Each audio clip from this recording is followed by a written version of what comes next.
오늘 우리에게 주신 하나님 말씀은 레위기 13장 1절로부터 8절까지 말씀입니다. 여호와께서 모세와 아론에게 말씀하여 이르시되 만일 사람이 그의 피부에 무엇이 돋거나 뾰루지가 나거나 색점이 생겨서 그의 피부에 나병 같은 것이 생기거든 그를 곧 제사장 아론에게나 그의 아들 중 한 제사장에게로 데리고 갈 것이요 제사장은 그 피부의 병을 진찰할지니 환부의 털이 휘어졌고 환부가 피부보다 우묵하여졌으면 이는 나병의 환부라 제사장이 그를 진찰하여 그를 부정하다 할 것이요 피부의 색점이 희나 우묵하지 아니하고 그 털이 희지 아니하면 제사장은 그 환자를 이레 동안 가두어 둘 것이며 이레 만에 제사장이 그를 진찰할지니 그가 보기에 그 환부가 변하지 아니하고 병색이 피부에 퍼지지 아니하였으면 제사장이 그를 또 이레 동안을 가두어 둘 것이며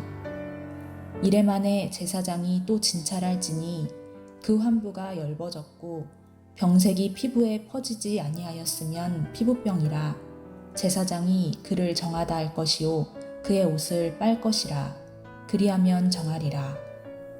그러나 그가 정결한지를 제사장에게 보인 후에 병이 피부에 퍼지면 제사장에게 다시 보일 것이요 제사장은 진찰할지니 그 병이 피부에 퍼졌으면 그를 부정하다 할지니라. 이는 나병임이니라. 아멘. 아멘. 우리 앞지자로 인사할까요? 우리 인사할 때 예배하는 마음으로 함께 인사하겠습니다. 사랑하고 축복합니다.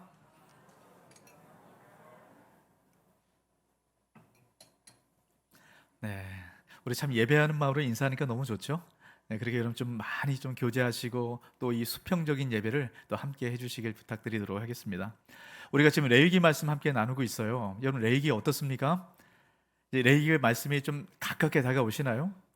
그럼 레위기에 담겨진 의미를 우리가 알고 말씀을 보면 이만큼 은혜가 있는 말씀이 없어요. 근데 그 의미를 알지 못하고 보면 이만큼 읽기 어려운 책이 없습니다. 레위기는 아주 극단의 양면적인 모습을 보여준 것 같습니다. 그래서 저는 할 수만 있는 대로 여러분이 이 레위기 말씀 가운데 담겨진 그 깊은 의미를 좀 맛보아 누렸으면 좋겠다, 이런 마음으로 이 말씀을 준비하고 있는데요. 레위기는 참 어려운 것 같아요. 하지만 의미를 알고 보면 여러분 레위기는 정말 은혜가 됩니다. 그래서 제가 이 레위기를 어떻게 여러분이 읽을 수 있을까, 이런 그 내용들을 좀 할 수만 있는 대로 설명을 해드리려고 애를 씁니다. 그래서 도표도 만들고 또 그림도 보여주고 이렇게 하고 있는데요.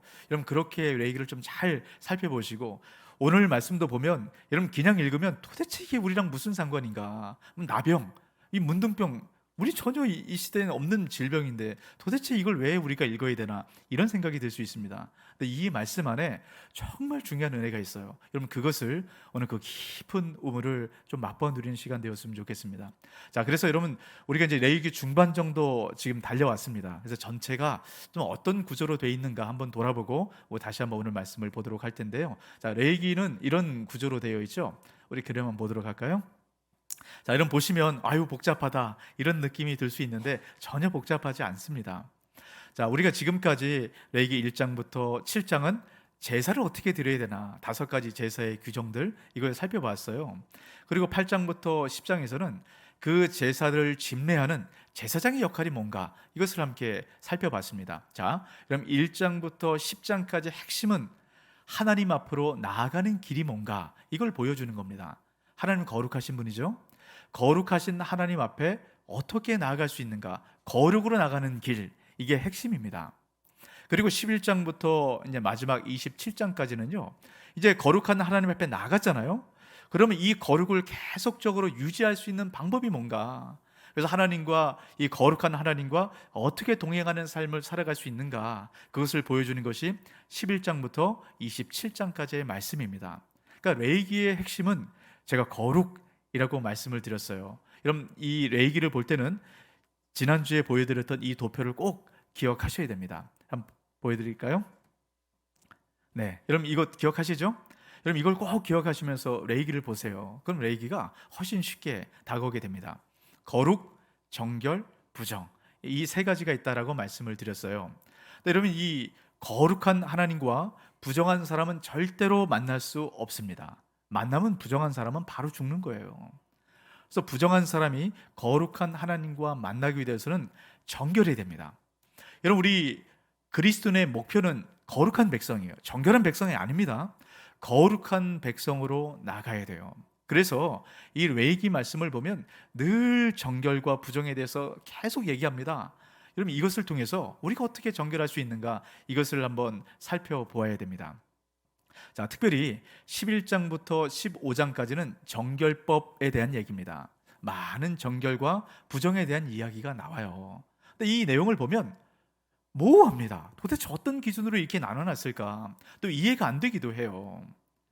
예, 여러분, 11장 말씀 우리가 이제 벌써 묵상을 했었죠.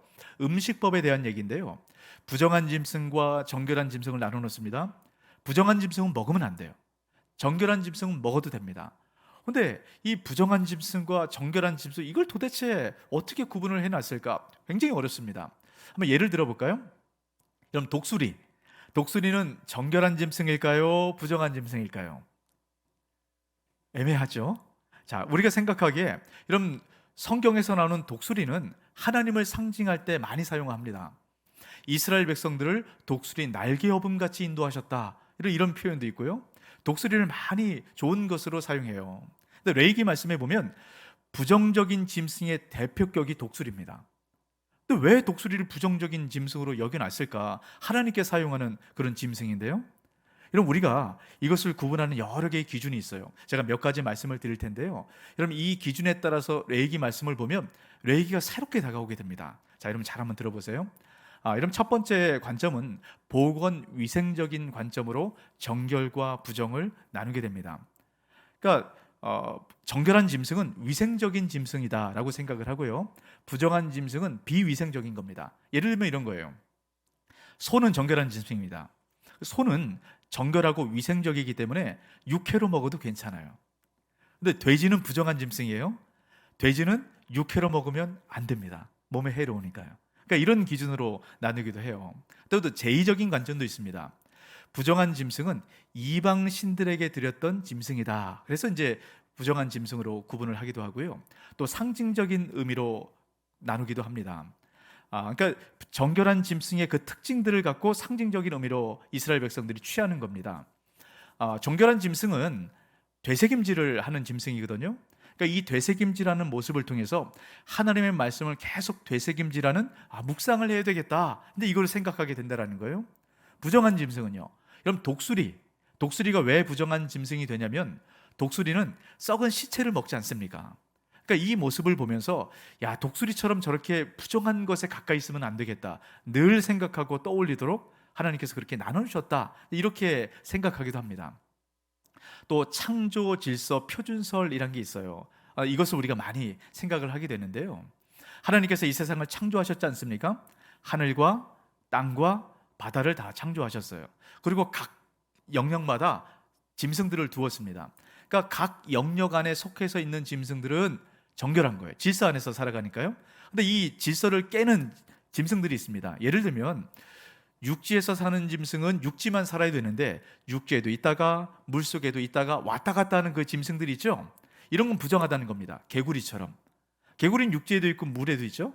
그러니까 이 두 군데 사는 짐승들은 부정하다, 이 질서를 깨트린다, 이렇게 생각을 하는 거예요.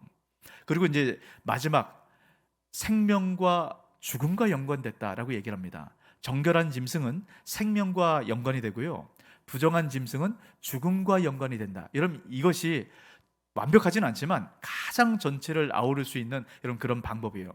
그러니까 정결과 부정을 여러분 나올 때마다 생명과 죽음과 연관돼서 보시면 여러분 이것은 우리에게 또 다른 은혜로 다가오게 됩니다. 여러분, 성경 전체가 그렇게 이야기하기도 하는데요. 특별히 레위기는 생명이 하나님께 속했다라는 말을 계속 반복해서 이야기를 하게 됩니다. 그러니까 생명의 하나님, 생명의 원천 되신 하나님과 함께 있을 때, 그 하나님과 함께 있을 때 우리가 창조의 질서 안에서 기쁨과 즐거움과 생명력 넘치는 삶을 살아가요. 그러니까 이 거룩하신 하나님 앞에 끊임없이 그래서 나오라고 하는 겁니다. 그 하나님 앞에 나아가서 거룩에 이르게 되면 늘 기쁨과 즐거움과 생명이 있는 삶을 살아가요. 근데 반대로요, 거룩한 하나님과 함께하지 못하면 생명이 끊어지는 겁니다. 그러니까 무질서한 이 세상 가운데 죽음을 기다리며 여러분 그런 고통 가운데 살아갈 수밖에 없다라는 거예요. 여러분 이런 관점으로 오늘 말씀을 잘 보시기 바랍니다. 오늘은 나병에 대한 말씀이에요. 여러분 나병이 뭡니까? 우리가 한센병이라고 얘기하는 문둥병이잖아요. 근데 여러분 이 나병이란 표현을 사용하는 단어를 보면 차라트라는 말을 씁니다. 근데 여러분 이 차라트라는 말이 굉장히 미묘해요. 그러니까 우리가 흔히 아는 한센병을 의미하는 게 아닙니다. 한센병도 포함되지만 좀 뭔가 달라요. 자, 여러분 그 사람에 있는 그 피부병, 이 피부병을 나타낼 때 여러분 뭐라고 이야기를 하냐면 그 증상들이 이렇게 나타납니다. 이제 불에 댄 상처처럼 뭔가 이제 울퉁불퉁하고요. 뭐 염증의 증상들도 나타나게 됩니다. 그리고 살점이 다 떨어져서 벌겋게 드러나게 되고요. 또 휘어지기도 하고 또 머리가 벗겨지는 그 피부병까지 다 포함이 돼 있어요. 여러분 나병은 그렇지 않잖아요. 그리고 그 뒤에 나오는 말씀을 가만히 보면 옷에도 나병이 든대요. 건물 벽에도 나병이 든답니다. 여러분 나병이 한센병이 어떻게 옷과 벽에 들 수 있어요? 그래서 어떻게 얘기를 하냐면 사람의 피부에 생겨져 있는 이 나병, 이것은 나병이라고 얘기를 하지만 악성 피부병으로 생각하시면 돼요. 성경을 볼 때 그럼 나병은 악성 피부병이구나 이렇게 생각하시면 됩니다. 그리고 옷에 물들거나 벽에 물드는 나병은 악성 곰팡이 이렇게 생각하시면 여러분 이야기가 훨씬 더 수월해지실 거예요. 자, 여러분 이런 관점에서 보면 이건 보건위생적인 관점이죠. 충분히 부정한 것과 정갈한 것을 나눌 수 있습니다. 그런데 여러분 이것을 생명과 죽음의 관점에서 여러분 볼 필요가 있습니다. 이 관점이 아주 중요해요. 여러분 나병은 주로 죽음과 밀접하게 연관이 되어 있습니다. 여러분 민수기에 보면 모세의 누인 미리암이 나옵니다. 그 미리암이 모세가 실수를 했어요. 잘못한 게 있습니다. 근데 그것을 책망하면서 비방을 하는 겁니다. 이때 하나님께서 미리암에게 나타나서 말씀하여 나의 종인 모세를 너희가 책망하고 비방했으니 내가 너에게 진노하여서 나병을 너에게 내리겠다. 그래서 미리암이 나병이 듭니다. 문둥병이 생겨버린 거예요. 근데 이때의 모습을 어떻게 표현하는가 여러분 보세요. 민수기 12장 12절입니다. 그가 살이 반이나 썩어 모태로부터 죽어서 나온 자 같이 되지 않게 하소서. 지금 문둥병에 걸린 나병에 걸린 모습을 어떻게 표현합니까? 살이 썩어서 바로 태어난 그런 아이처럼 표현한다는 겁니다.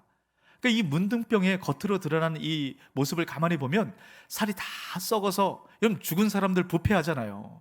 그러니까 문둥병의 모습이 죽은 사람들의 그 썩어 문드러지는 모습과 굉장히 비슷하다. 그래서 죽음과 밀접하게 연결이 되는 겁니다. 그래서 부정하다 이렇게 문둥병을 이야기를 하는 겁니다. 여러분 다른 피부병과 문둥병은 달라요.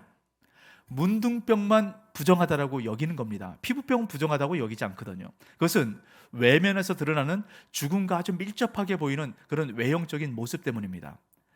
여러분 그 벽이나 옷에 물든 곰팡이도 마찬가지예요. 사람이 죽어서 묻히는 그 무덤을 보면 습하기 때문에 곰팡이가 많이 쓸지 않습니까? 그 곰팡이가 쓸었던 모습이 무덤을 연상케 한다. 이렇기 때문에 곰팡이는 죽음과 연관되어서 부정하다. 여러분 이렇게 보게 된다는 거예요. 자, 여러분 이 나병이라는 것은 죽음을 연상시키기 때문에 죽음의 그 모습들 이것을 연상시키기 때문에 부정하다. 여러분 이렇게 볼 수 있는 겁니다. 또 이 나병에는 또 다른 죽음을 의미하는 게 있어요. 사회적 죽음입니다. 나병이 걸린 어떤 사람, 뭐 주의가 어떻든 상황이 어떻든 질병이 없든 상관없습니다. 나병이 걸린 사람은 공동체 밖으로 쫓겨나요. 아무리 내가 사랑하는 남편이고 아내고 내 자녀라도 절대 같이 있을 수 없어요. 공동체 밖으로 쫓겨나게 됩니다. 나병이 회복될 때까지 같이 살아갈 수가 없습니다. 사회적으로 격리되고 단절이 되는 거예요. 그러니까 사회적 죽음을 의미하는 겁니다. 그리고 이 나병의 가장 심각한 죽음의 의미는 뭐냐면 죄로 인한 영적 죽음입니다. 여러분 나병이 이것을 보여주게 돼요. 자, 여러분 이 나병에 대한 규례를 보시면 13장, 14장에 걸쳐서 이야기를 합니다. 다른 어떤 그 부정한 그 규례보다 나병에 대한 규례가 굉장히 많아요. 2배 이상 깁니다. 어떨 땐 4배까지도 그렇게 많아요. 여러분 왜 그러냐면 이 나병은 죄의 특징을 아주 잘 보여주기 때문입니다. 이런 부정하다는 것은 결국 죄로부터 나왔거든요. 우리가 이 나병을 통해서 죄의 특징을 잘 발견해 내야 돼요. 여러분, 그 이유가 있습니다. 여러분, 굳이 우리가 왜 죄에 대해서 이렇게 알아야 될까? 여러분, 우리도 모르는 죄가 있으면 결코 거룩한 하나님과 함께 할 수 없습니다. 그 말은 하나님께서 우리에게 주신 그 생명력, 그 기쁨, 그 축복, 이것이 우리의 것이 되지 않는다라는 거예요. 끊임없이 이 죄의 문제를 주님 앞에 내어놓고 이런 죄로부터 우리가 청결하게 될 때 주님께서 주시는 그 말할 수 없는 기쁨, 생명력, 이 넘치는 은혜를 우리가 누려받으며 살게 된다는 겁니다. 그래서 이 나병을 통해서 이 죄를 잘 여러분 구분하셔야 됩니다. 여러 가지가 있는데요, 제가 2가지 정도만 이 나병을 통해서 죄의 특징을 말씀드릴 겁니다. 여러분, 첫 번째입니다. 나병의 대표적인 특징이 뭐냐면 전염성이에요. 나병은 전염됩니다. 자, 여러분, 오늘 2절 말씀을 보시기 바랍니다. 만일 사람이 그의 피부에 무엇이 돋거나 뾰루지가 나거나 색점이 생겨서 그의 피부에 나병 같은 것이 생기거든 그를 곧 제사장 아론에게나 그의 아들 중 한 제사장에게로 데리고 갈 것이요. 자, 어떤 사람이 몸에 뾰루지 같은 게 났어요. 뭐 색점 같은 게 자꾸 나는 겁니다. 근데 이게 피부병인지 나병인지 이것을 구분을 해야 돼요. 피부병은 괜찮아요. 나병은 바로 그 자리에서 격리가 되는 겁니다. 근데 제사장이 보고 나병이다 그러면 바로 이 사람을 공동체 밖으로 쫓아보내게 되어 있습니다. 근데 가만히 보니까 이게 피부병인지 나병인지 잘 구분이 되지 않는 거예요. 근데 그러면 그 사람을 일주일 동안 가둬둡니다. 그리고 나서 이런 5절 말씀처럼 하는 겁니다.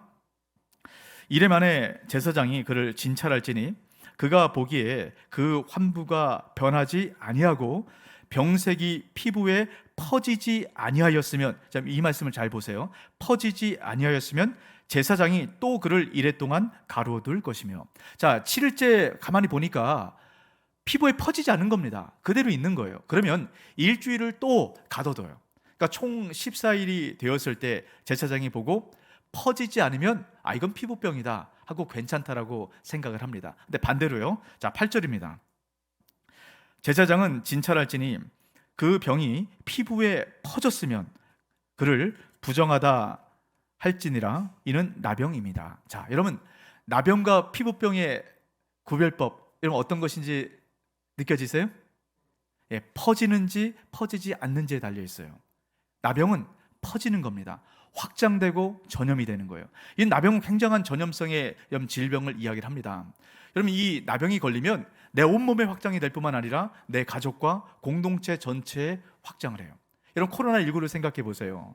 지금 오미크론 뭐 어마어마하지 않습니까? 여러분, 예전엔 역학조사도 했어요.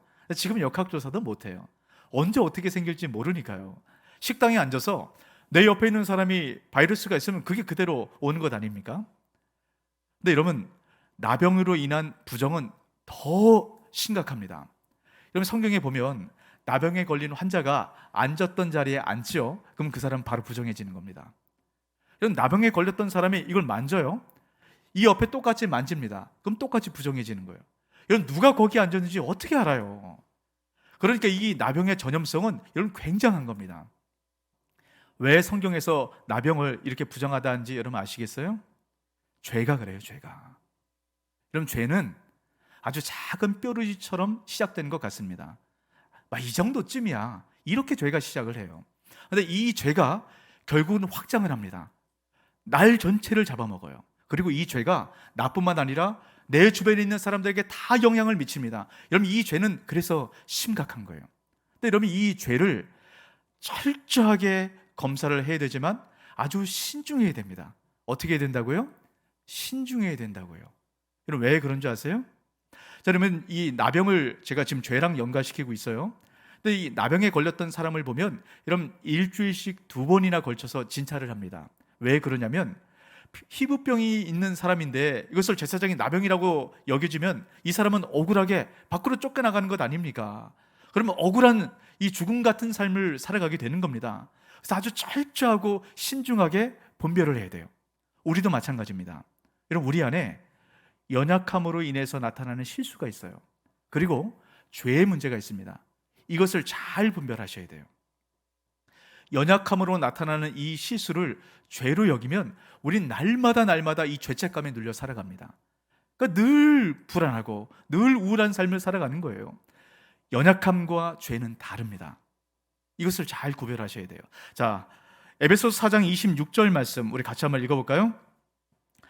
분을 내어도 죄를 짓지 말며 해가 지도록 분을 품지 말고. 자, 여러분 여기서 보면 분을 내는 것과 죄를 짓는 것을 나눠놓고 있죠. 그러면 죄를 짓는 것이 분을 내는 것과 죄를 짓는 것이 같다라는 것입니까? 다르다는 것입니까? 다르다는 거죠. 분을 내는 것과 죄를 짓는 것은 다릅니다. 근데 여러분, 우리가 이 분을 내는 것, 죄를 짓는, 분을 내는 것, 화를 내는 것, 여러분 이것을 우리 연약함 아닙니까? 화를 내지 않으면 좋겠는데 화를 낼 때가 있어요. 그럼 이것을 죄로 여기면 우리가 화를 낼 때마다 늘 죄책감에 눌려 살아갈 수밖에 없습니다. 성경은 분명히 얘기해요. 화를 내는 것과 죄를 짓는 것은 구분을 합니다. 근데 여러분, 이 화를 내는 것이 가만히 내버려 두면 죄로 발전할 수 있다는 거예요. 자, 여러분 이것을 잘 분별하실 필요가 있어요. 제가 이제 4월에 결혼할 부부들이 있어서, 예비 부부가 있어서 지금 결혼 예비 학교를 진행합니다. 결혼 예비 학교를 진행할 때마다 제가 꼭 그 예비 부부에게 물어보는 게 있어요. 여러분에게도 질문 한번 드려볼게요. 그럼 건강한 부부는 싸우지 않는 부부일까요? 아니면 잘 싸우는 부부일까요? 네, 다 잘 싸운다고 말씀하시는데요. 네, 우리가 흔히 그렇게 생각해요. 아니, 부부면, 건강한 부부면 안 싸워야지. 아닙니다. 안 싸우는 부부는 더 문제가 있는 부부예요. 여러분, 잘 싸운다는 거는 자주 싸운다는 얘기가 아닙니다. 잘 싸워야 되는 거예요. 잘. 이 말은 잘 싸운다는 것은 해가 지도록 분을 품지 않는다라는 것을 의미합니다. 여러분 이것을 잘 기억하세요. 여러분, 잘 싸운다는 것은 해가 지도록 분을 품고 있어서 죄로 가지 않도록 해야 된다라는 의미가 담겨져 있는 겁니다. 모든 관계가 그래요. 하지만 이런 부부 관계에 보면 아주 사소한 걸로 여러분 싸우지 않습니까? 뭐 세계 평화 때문에 싸우세요? 이 기후 문제, 야 이거 어떻게 해야 되나 너무 걱정이 돼가지고 여러분 이것 때문에 우리가 싸우는 경우는 거의 없습니다. 아주 사소한 걸로 싸우죠. 왜 양말을 뒤집어서 벗어놓느냐, 저도 가끔 그 얘기 듣거든요. 또 왜 옷을 아무데나 벗어놓느냐, 왜 치약을 중간에 쭉 싸서 쓰느냐, 뭐 이거 해도 되고 안 해도 되는 거 아닙니까? 살았던 그 삶의 습관 때문에 이거 좀 서로 다른 거예요. 아무 문제 없어요. 그런데 여러분, 아무 문제 없는 사소한 이것이 그대로 풀어지지 않고 두게 되면 심각한 문제가 생기게 되는 겁니다. 안에 쌓이는 거예요. 여러분, 죄의 특징이 뭐라고요? 확장되는 거예요. 퍼지는 겁니다. 이것이 내 안에서 계속 쌓이다 보면 막 확장이 되는 거예요. 가만히 생각해 보니까 막 억울한 거예요.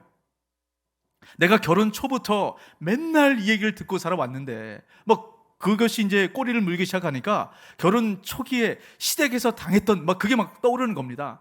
야, 내가 결혼 때 이렇게 당했는데 지금도 내가 이렇게 당하고 사나? 막 끌어올리기 시작하는 거예요. 그러면 좋은 말이 나올까요? 막 화살이 쏘아지기 시작하는 거죠. 그럼 그게 상대방의 가슴에 팍팍 박힙니다. 박히면 가만히 있어요? 똑같이 또 화살을 쏘아대죠. 그럼 막 상처기가 나는 거죠. 그럼 나중에 돌이킬 수 없는 문제가 생기게 되는 겁니다. 여러분, 그러면 이것은 죄로 발전이 되는 겁니다. 화가 죄로 발전이 되는 거예요. 이것을 우리가 잘 분별할 필요가 있습니다. 우리 신앙생활도 마찬가지입니다. 우리가 신앙생활을 하다 보면 때로는 영적 침체기에 빠질 때가 있어요. 영적 침체기에 빠지면 뭐 훈련을 많이 받는 사람도, 목사인 저도 마찬가지입니다. 영적 침체가 이럴 때가 있어요. 이때는 우리가 적도 주님 앞에 예배하고 기도하고 또 훈련의 시간들을 통해서 영적 침체기를 벗어날 수 있습니다. 여러분, 우리의 1:1 제자 양육, 이런 시간들이 우리 영적 침체기에서 벗어날 수 있는 너무너무 좋은 시간이 되는 겁니다. 여러분, 할 수만 있는 대로 다 참여하셔서 이 은혜를 좀 누리셨으면 좋겠어요. 자, 영적 침체는 이렇게 풀어갈 수 있어요. 근데 영적 침체를 가만히 내버려 두었을 때 이런 심각한 문제로 발전이 되게 됩니다. 이것을 잘 분별하셔야 돼요. 여러분, 영적 침체 누구나 와요. 하지만 이것을 제대로 다루지 못했을 때는 이것이 퍼져가기 시작합니다.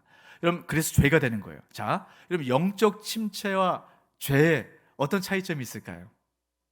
죄의 특징이 뭐라고요? 확장된다고요. 영적 침체가 있을 때 그동안 괜찮았던 게 막 거슬려 보일 때가 있어요. 아유, 왜 저렇지? 뭐 이렇게 보일 때가 있습니다. 근데 그렇게 끝나는 거예요. 근데 이것이 내 안에 뿌리가 박혀서 이제 확장되기 시작합니다. 막 분노가 올라오기 시작하는 거예요. 원망이 터져 나오기 시작하는 겁니다. 그것 때문에 도저히 견딜 수가 없는 거예요.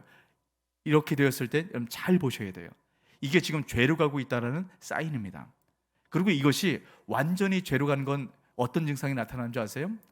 내 불만과 원망과 이 화남, 이것이 주변에 전염이 돼요.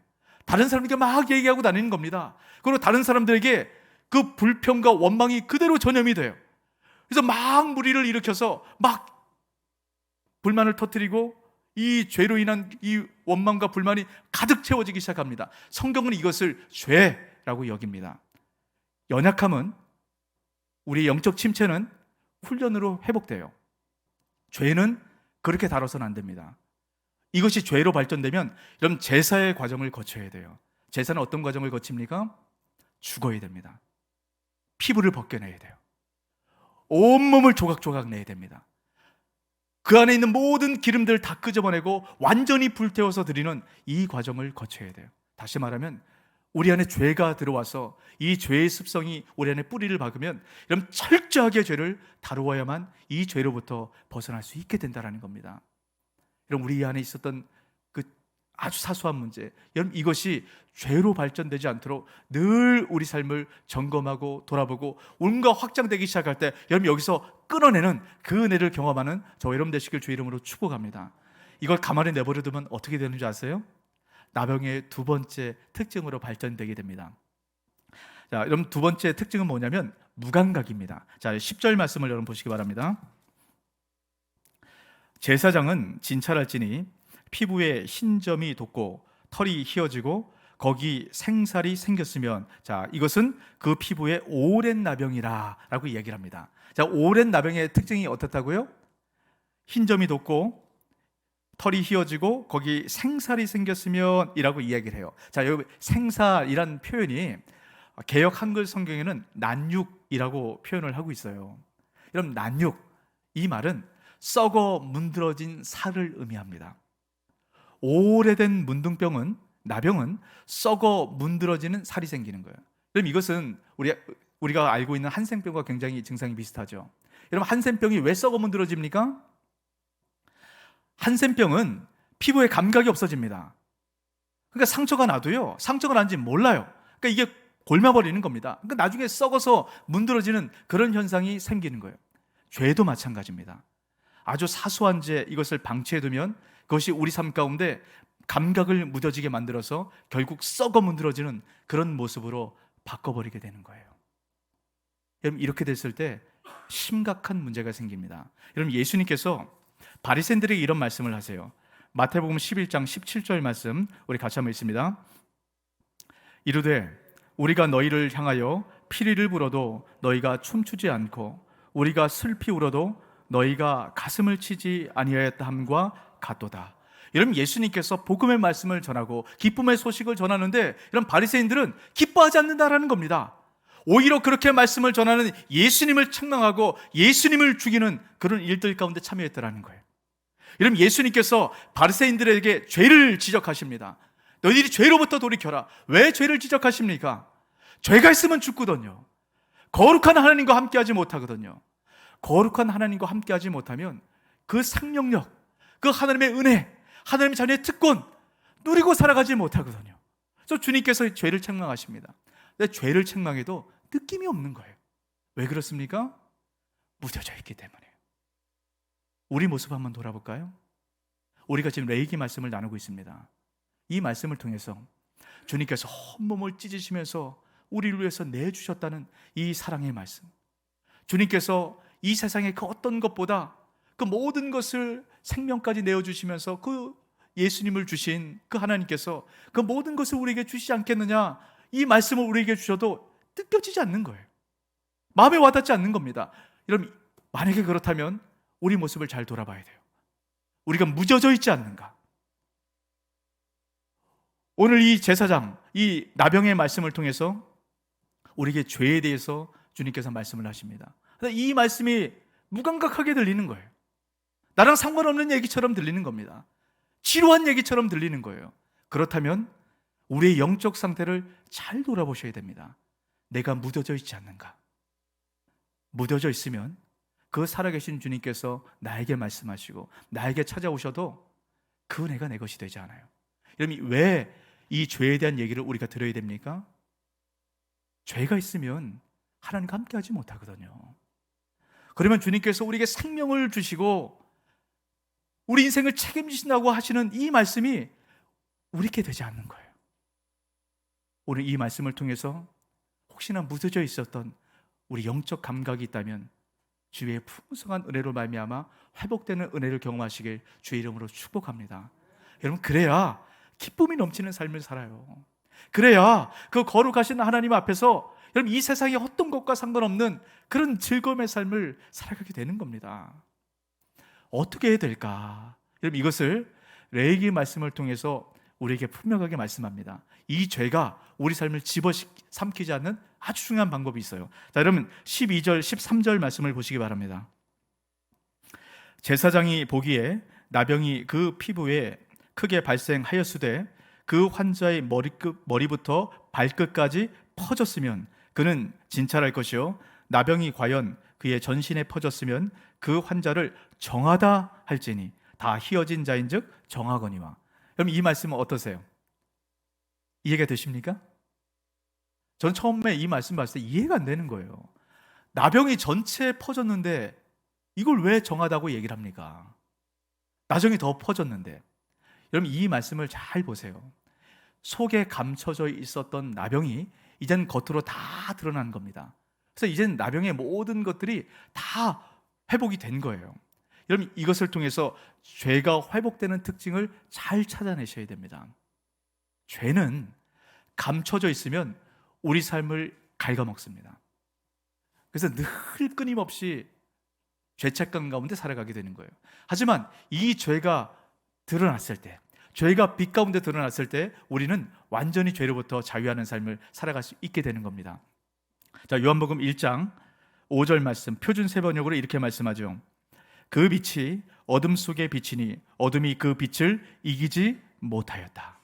여러분, 어둠 가운데 빛이 비치면 어둠이 이기지 못하고 떠나갑니다. 그 빛 대신 주님께서 우리에게 그렇게 찾아오셨다라는 거예요. 여러분, 요한복음 9장 말씀 가운데 보면 날 때부터 맹인이 있던 사람이 있습니다. 그 빛 대신 주님께서 그를 찾아가셨어요. 그를 고치십니다. 그리고 이렇게 말씀하시죠. 요한복음 9장 5절입니다. 내가 세상에 있는 동안에는 세상의 빛이로다. 세상에 비친 예수님께서 날 때부터 어둠 가운데 살아가는 그 맹인을 찾아갔을 때 눈이 띄어지게 돼요.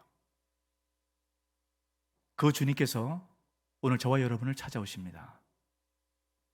우리가 죄로 말미암아 이 세상의 많은 근심과 걱정 때문에 우리가 눌려 있었던 그 어둠에서 우리를 벗어나게 한다는 겁니다. 우리 눈을 뜨게 하신다는 거예요. 요한복음 8장 12절 말씀 우리 같이 한번 읽습니다.